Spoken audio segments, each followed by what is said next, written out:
नमस्कार साथियों, आप सभी का स्वागत है आपके अपने YouTube चैनल संस्कृत परीक्षा पर। आप सभी कैसे हैं? आई होप आप सभी ठीक होंगे। दोस्तों, आज मैं आपके सामने HP टेट क्वेश्चन पेपर लेकर आया हूं। यह परीक्षा 24 जुलाई 2022 को हुई थी। आज हम इस प्रश्न पत्र को हल करेंगे।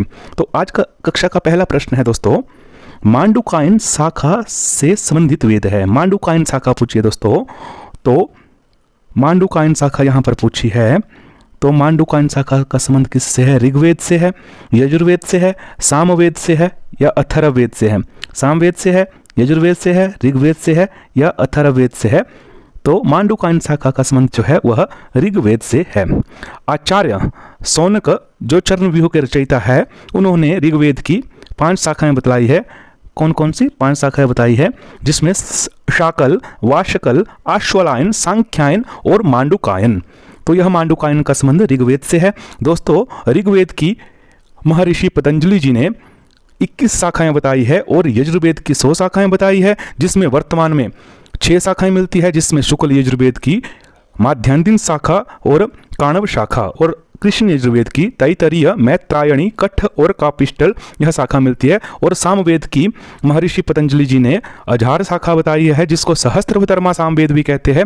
और इसकी 3 शाखाएं मिलती है सामवेद की, कौथुमीय, रणायनीय और जैमिनीय। और अथर्ववेद की दोस्तों महर्षि पतंजलि जी ने 9 शाखाएं बताई है, जिसमें अभी वर्तमान में 2 शाखाएं मिलती है, शाकल और शौनकीय शाखा और पैपलाद शाखा। तो अगला प्रश्न है दोस्तों, अगले प्रश्न की ओर चलते हैं। यजुर्वेद से संबंध उपनिषद है। यहाँ से दोस्तों यजुर्वेद से संबंधित उपनिषद पूछा है। तो यजुर्वेद से संबंधित उपनिषद कौन सा है? छांदोग्य उपनिषद है, तैतरीय उपनिषद है, केनो उपनिषद है या वाष्कल उपनिषद है? तो दोस्तों यह यजुर्वेद से जो संबंधित उपनिषद है वह तैतरीय उपनिषद है। और छांदोग्य उपनिषद दोस्तों यह सामवेद से संबंधित है और केनो उपनिषद यह भी सामवेद से संबंधित है। तो इसका सही उत्तर हो जाएगा तैतरीय उपनिषद, यह कृष्ण यजुर्वेद से संबंधित है। अगला प्रश्न है, श्रीमद् भगवत गीता का विश्वरूप दर्शन योग संज्ञक अध्याय कौन सा है? यहाँ पर क्या पूछा है दोस्तों? विश्वरूप दर्शन योग। तो विश्वरूप दर्शन योग कौन सा है? प्रथम अध्याय है क्या? तीसरा है क्या? एकादश अध्याय है क्या? द्वादश अध्याय है? तो दोस्तों जो विश्वरूप दर्शन का जो वर्णन है, अध्याय का नाम है, वह एकादश अध्याय का हो जाएगा। और पहले अध्याय का नाम है दोस्तों अर्जुन विषाद योग, और दूसरे का है सांख्य योग, तीसरे का है कर्म योग, और जो 12वां अध्याय दोस्तों इसका नाम है, जो द्वादश अध्याय है उसका नाम है भक्ति योग। तो इसका सही उत्तर हो जाएगा एकादश। अगले प्रश्न की ओर चलते हैं। पुरुरवा उर्वशी आख्यान से संबंध ब्राह्मण है।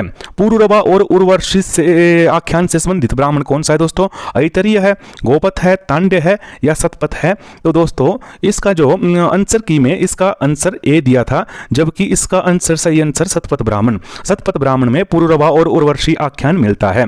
अगले प्रश्न की ओर चलते हैं। महाराज में समास है। महाराज में कौन सा समास है? कर्मधारय है, बहुब्रीहि है, द्विगु है या द्वंद्व है?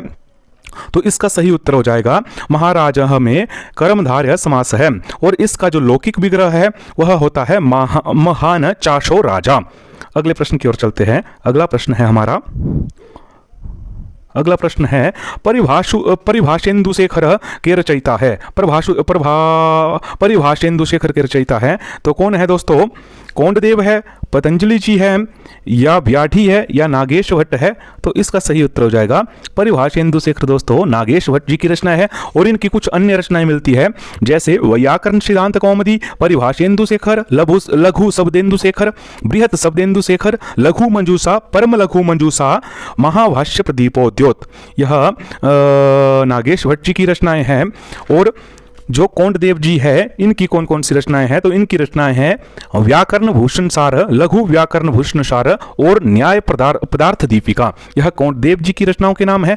और महर्षि पतंजलि जी की रचनाओं के नाम है महाभाष्य, सिद्धांत सारावली, चरक परिष्कार, महानंद काव्य, योग सूत्र। यह महर्षि पतंजलि जी की रचनाओं के नाम है। अगले प्रश्न की ओर चलते हैं दोस्तों। अगला प्रश्न है, अहम ब्रह्म अस्मि किस उपनिषद का है? अहम ब्रह्म अस्मि किस उपनिषद का है? ऐतरेय उपनिषद का है, बृहदारण्यक को उपनिषद का है, छांदोग्य उपनिषद का है या मुंडक उपनिषद का है? तो दोस्तों अहम ब्रह्म अस्मि यह बृहदारण्यक उपनिषद का हो जाएगा। बृहदारण्यक उपनिषद का हो जाएगा अहम ब्रह्म अस्मि। और जो ऐतरेय उपनिषद है दोस्तों, जो ऐतरेय उपनिषद का हो जाएगा, ऐतरेय उपनिषद का है दोस्तों पर ज्ञानम ब्रह्म। पर ज्ञानम ब्रह्म किसका हो जाएगा दोस्तों? ऐतरेय उपनिषद का। और छांदोग्य उपनिषद का है तत्त्वमसि। तत्त्वमसि किसका है? छांदोग्य उपनिषद का। और मुंडको उपनिषद का है अयम आत्मा ब्रह्म। अयम आत्मा ब्रह्म, यह मुंडको उपनिषद का हो जाएगा। अगले प्रश्न की ओर चलते हैं। अगला प्रश्न है, रामायण में प्रधान छंद है। रामायण में प्रधान छंद है, अनुष्टुप है, उपजाति है, मालिनी है या पुष्पताग्रा है? तो इसका सही उत्तर हो जाएगा अनुष्टुप छंद। रामायण में अनुष्टुप छंद का प्रयोग हुआ है दोस्तों। अगले प्रश्न की ओर चलते हैं। आदि कवि कौन है? कालिदास है, व्यास है, वाल्मीकि जी है या तुलसीदास है? तो दोस्तों आदि कवि की उपाधि वाल्मीकि जी को दी गई है और आदि काव्य जो है वह रामायण है। आगे चलते हैं। मनुस्मृति में अध्यायों की संख्या है कितनी? 20 है, 15 है, 12 है या 11 है? तो इसका सही उत्तर हो जाएगा मनुस्मृति में 12 अध्याय है। अगले प्रश्न की ओर चलते हैं। श्रीमद् भगवत गीता के अनुसार जनार्दन है कौन? किसको कहा है दोस्तों श्रीमद् भागवत गीता में जनार्दन? श्री कृष्ण को कहा है, अर्जुन को, युधिष्ठिर को या भीम को? तो इसका सही उत्तर हो जाएगा श्री कृष्ण को जनार्दन कहा है। अगला प्रश्न है, उच्चा वच्चा पदार्था भवन्ति इति गार्ग्यम। यह दोस्तों यह प्रश्न निरुक्त से पूछा गया है। तो इसमें क्या पूछा है? उच्चा वच्चा पदार्था भवन्ति इति कौन है? शाकटायन है, औपमन्यव है, वार्ष्यायनी है या गार्ग्य है? तो इसका सही उत्तर हो जाएगा गार्ग्य। गार्ग्य जो है वह उन्होंने यह कहा है उच्चा वच्चा पदार्था भवन्ति इति गार्ग्यम। और शाकटायन ने कहा है दोस्तों ते निर्वद्धा उपसर्गा अर्था निराहुरिति शाकटायन। यह शाकटायन जी का मत है। और औपमन्यव जी ने कहा है ते निगंतवः एव सन्तः निगमनातः निघंटवः उच्यते इति औपमन्यवः। और वार्ष्यायनी जी ने कहा है षड्भाव विकाराः भवन्ति वार्ष्यायनी। तो इन सभी को याद रखना है दोस्तों। अगले प्रश्न की ओर चलते हैं। अगला प्रश्न है, सत्यमेव जयते नानृतम वाक्यम से संबंध उपनिषद है। केनो उपनिषद है, मुंडको उपनिषद है, कठो उपनिषद है या ऐतरेय उपनिषद है? तो दोस्तों यह सत्यमेव जयते नानृतम यह जो है यह मुंडको उपनिषद में मिलता है। और केनो उपनिषद में क्या मिलता है दोस्तों? वहां पे उमा एवं हेमवती आख्यान मिलता है और नेति नेति का सिद्धांत भी केनो उपनिषद में दिया गया है। और कठो उपनिषद में एक पंक्ति मिलती है दोस्तों, उत्तिष्ठ जागृत प्राप्य वरान निबोध्यतः। यह इस उपनिषद की प्रमुख सूक्ति है। अगले प्रश्न की ओर चलते हैं। महाभाष्य में आहनिकों की संख्या है 87 है, 85 है, 80 है या उपरोक्त में से कोई नहीं है? दोस्तों यहाँ पे आंसर की में उपरोक्त में से कोई नहीं दिया गया है, परंतु आहनिकों की संख्या दोस्तों 84 है, 84 है। परंतु अगर हम उसकी प्रस्तावना को मिला के काउंट करें तो आहनिक 84 या 85 है, 84 या 85 है। तो इसका सही उत्तर वैसे डी माना है। तो अगले प्रश्न की ओर चलते हैं। अगला प्रश्न है, न जायते म्रियते वा कदाचितः गीता के किस अध्याय में वर्णित है? प्रथम अध्याय में है, 10वें अध्याय में है, द्वितीय अध्याय में है या 12वें अध्याय में है? तो 15 नंबर क्वेश्चन का जो सही उत्तर हो जाएगा यह दूसरे अध्याय में मिलता है। कौन सी सूक्ति मिलती है? न जायते म्रियते वा कदाचित। अगला प्रश्न की ओर चलते हैं। 16 नंबर प्रश्न है, महाभारत का अन्यतम पर्व है, जय पर्व है, कृष्ण पर्व है, सभा पर्व है या अभिमन्यु पर्व है? तो दोस्तों ना जय पर्व मिलता है महाभारत में, ना कृष्ण पर्व मिलता है, ना अभिमन्यु पर्व मिलता है। तो इसका सही उत्तर हो जाएगा सभा पर्व, सी इसका सही उत्तर हो जाएगा। महाभारत में दोस्तों आदि, सभा, वन, विराट, उद्योग, भीष्म, द्रोण, कर्ण, शल्य, सौप्तिक, स्त्री, शांति इत्यादि जो 18 पर्व मिलते हैं। आगे चलते हैं। आचार्य लग्न से संबंधित शास्त्र है, छंद शास्त्र है, शिक्षा शास्त्र है, कल्प शास्त्र है या ज्योतिष शास्त्र है? तो इसका सही उत्तर हो जाएगा आचार्य लग्न से संबंधित ज्योतिष शास्त्र है। छंद शास्त्र को वेद रूप का माना जाता है। छंद शास्त्र को वेद रूप का क्या माना जाता है दोस्तों? हस्त माना जाता है, पाद माना जाता है, घ्राण माना जाता है, ये चक्षु माना जाता है। तो छंद शास्त्र को दोस्तों वहां पे एक श्लोक मिलता है पाणिनीय शिक्षा में, छंद पादौ तो वेदस्य। छंद क्या है? पांव है। हस्तो कल्पो अथ पठ्यते, कल्प क्या है? हाथ है।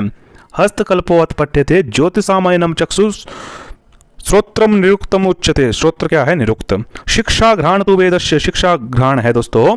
और ज्योतिषाम अयनम चक्षु, ज्योतिष क्या है? चक्षु। ज्योतिष क्या हो गया दोस्तों? चक्षु। तो इसका सही उत्तर हो जाएगा पादः। छंद पादौ तो वेदस्य। अगला प्रश्न है पीतांबरः पद में समास है। पीतांबरः में कौन सा समास है दोस्तों? बहुब्रीहि है, अव्ययी भाव है, तत्पुरुष है या द्वंद्व है? तो इसका सही उत्तर हो जाएगा बहुब्रीहि समास। पीतांबरः में कौन सा समास है? बहुब्रीहि, और इसका लौकिक विग्रह होता है पीतम अंबरम यस्य सह बहुब्रीहि। भास्कराचार्य रचित ग्रंथ है दोस्तों। भास्कराचार्य रचित ग्रंथ कौन सा है? सिद्धांत चूड़ामणि है, सिद्धांत शिरोमणि है या अद्भुत सागर है या जातक परिजात है? तो इसका सही उत्तर है सिद्धांत शिरोमणि। अगले प्रश्न की ओर चलते हैं। 21 नंबर प्रश्न है नंदा भद्रा जया रिक्ता। दोस्तों नंदा संज्ञक तिथियां नहीं है, नहीं पूछा है, इस चीज का विशेष ध्यान देना है कि नहीं पूछा है या सही पूछा है या गलत पूछा है। तो इसमें नंदा संज्ञक तिथि नहीं है। तो प्रतिपदा दोस्तों नंदा संज्ञक तिथि होती है, षष्ठी भी नंदा संज्ञक तिथि होती है और एकादश भी नंदा संज्ञक तिथि होती है। सप्तमी दोस्तों यह भद्रा तिथि होती है। तो इसका सही उत्तर हो जाएगा सप्तमी। जैसे दोस्तों जो नंदा है, यह 5 तिथियां दोस्तों नंदा, भद्रा, जया, रिक्ता, पूर्णा। नंदा की जो संख्या है 1, 6, 11 और भद्रा की है 2, 7, 12 और जया की है 3, 8, 13 और रिक्ता की है 4, 9, 14 और पूर्णा की है 5, 10, 15। तो अगले प्रश्न की ओर चलते हैं। इस प्रश्न में पूछा है दोस्तों सत्वम वितो हिमः श्लेष्मा डैश डैश डैश किस सतम वितो हिमः श्लेषमा डैश डैश डैश किस ग्रह का स्वरूप है? सूर्य का है, चंद्रमा का है, बुध का है या गुरु का है? तो दोस्तों यह स्वरूप गुरु ग्रह का होता है। अगला प्रश्न है श्रीमद् भगवत गीता में श्लोकों की संख्या है 700 है, 725 है, 800 है या 1000 है? तो श्रीमद् भगवत गीता में दोस्तों 700 श्लोक है।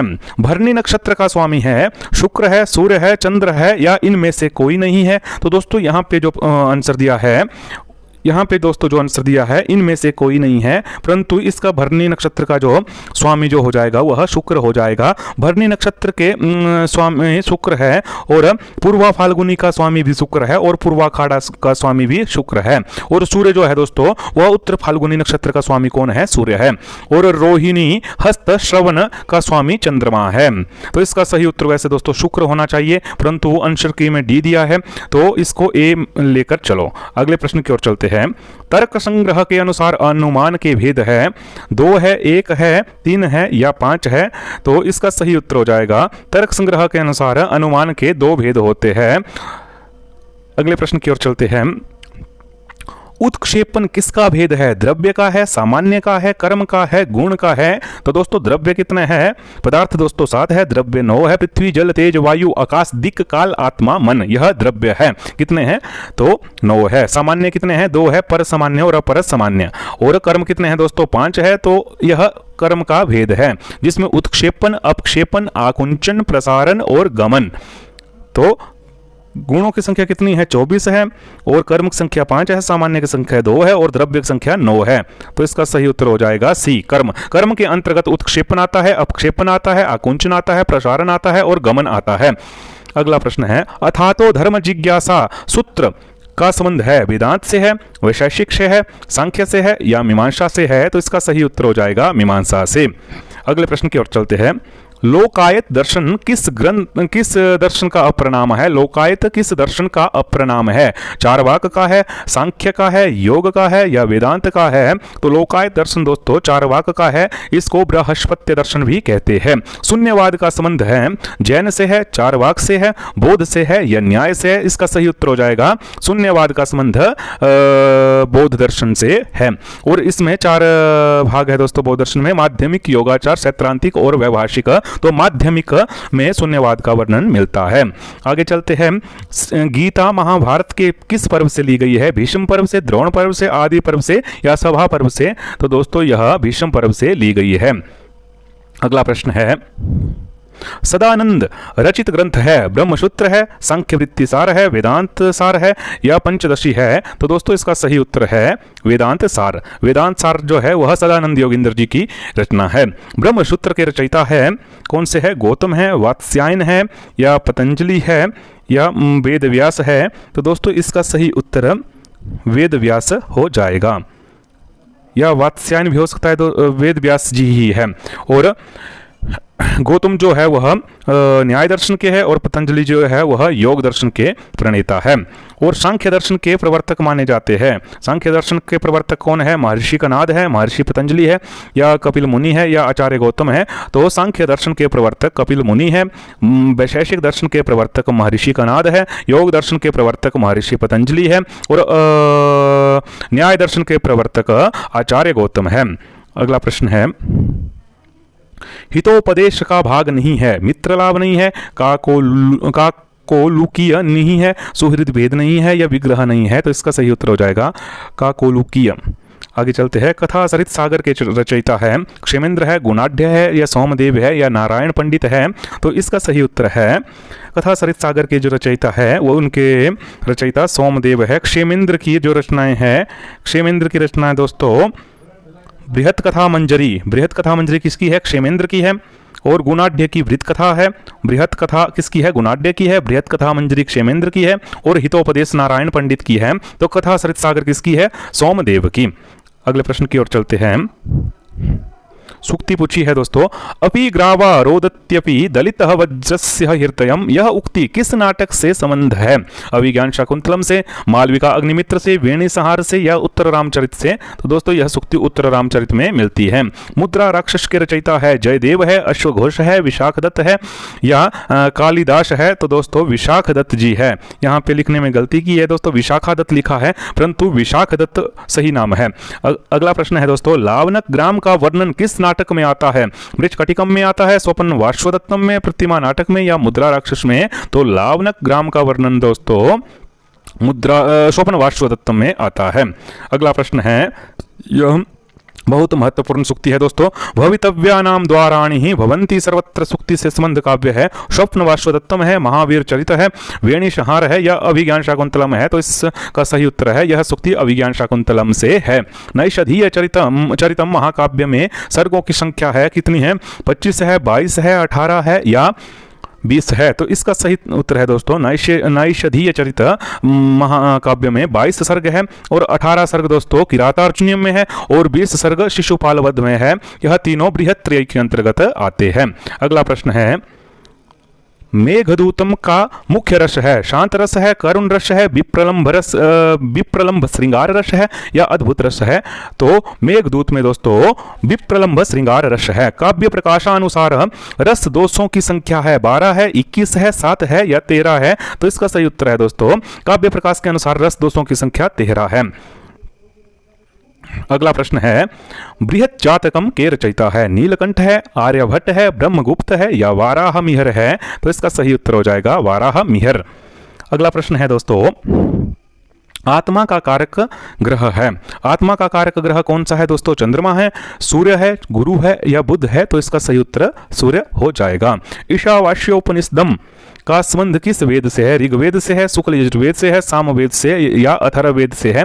तो ईशावास्योपनिषद दोस्तों यह शुक्ल यजुर्वेद के 40वें अध्याय का नाम है। अगला प्रश्न है, न्याय दर्शनानुसार पदार्थों की संख्या है 16 है, या 10 है, 7 है, या 9 है? तो न्याय दर्शन के अनुसार पदार्थों की संख्या 16 है। कौन कौन से हैं? प्रमाण, प्रमेय, संशय, प्रयोजन, दृष्टांत, सिद्धांत, अवयव, तर्क, निर्णयवाद, जल्प, वितंडा, हेतुवाद, छल, जाति, निग्रह। यह 16 पदार्थ है। समाधिपाद किस दर्शन से संबंधित है? न्याय दर्शन से है, सांख्य दर्शन से है, योग दर्शन से है, या वेदांत दर्शन से है? तो समाधिपाद का संबंध योग दर्शन से है, जिसमें 4 पाद है योग दर्शन में, समाधि, साधन, विभूति और कैवल्य। यह इनका क्रम है। अगला प्रश्न है, हर्षचरितम में उच्छ्वासों की संख्या है 8 है, 10 है, एकादश है, या सप्तदश है? तो हर्षचरितम में उच्छ्वासों की संख्या 8 है दोस्तों। कादंबरी का अंगिरस है, शांत है, करुण है, हास्य है, या श्रृंगार है? तो कादंबरी का जो अंगिरस है वह श्रृंगार रस है। डी इसका सही उत्तर हो जाएगा। राजतरंगिणी के लेखक है या रचयिता है? बिलहन है, कलहन है, जयदेव है, या अश्वघोष है? तो इसका सही उत्तर हो जाएगा दोस्तों राजतरंगिणी के जो रचयिता है वह कलहन जी है, कलहन है, और यह कश्मीर के निवासी थे। तो दोस्तों आपको यह वीडियो कैसी लगी है? अगर आपको यह वीडियो अच्छी लगी है, उपयोगी लगी है, तो इस वीडियो को लाइक, शेयर एंड सब्सक्राइब जरूर करें, और अपनी प्रतिक्रिया कमेंट के रूप में दें। धन्यवाद। जय हिंद।